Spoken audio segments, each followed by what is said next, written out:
தினம்தோறும் விளக்கேற்ற நல்ல எண்ணெய் இதயம் நல்லெண்ணெய்.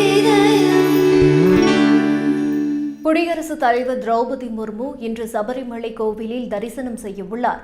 ஜனாதிபதி திரௌபதி முர்மு கடந்த மே மாதம் சபரிமலைக்கு வருவதாக இருந்தது.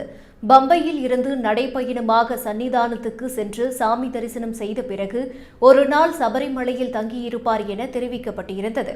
இதையடுத்து பம்பையில் இருந்து சன்னிதானம் வரை பலத்த பாதுகாப்பு ஏற்பாடுகள் செய்யப்பட்டன.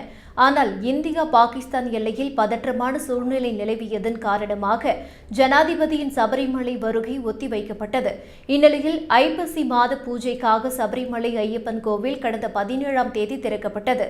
தந்திரி கண்டரரு மகேஷ் மோகனரு முன்னிலையில் மேல்சாந்தி அருண்குமார் நம்பூதிரி நடையை திறந்து வைத்தார்.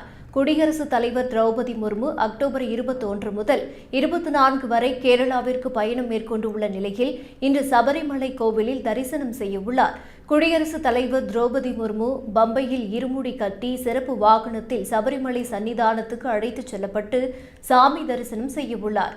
குடியரசுத் தலைவர் திரௌபதி முர்முவின் வருகையால் அக்டோபர் 21, 22 ஆகிய 2 நாட்களுக்கு சபரிமலையில் பக்தர்கள் தரிசனத்துக்கு தடை விதிக்கப்பட்டுள்ளது.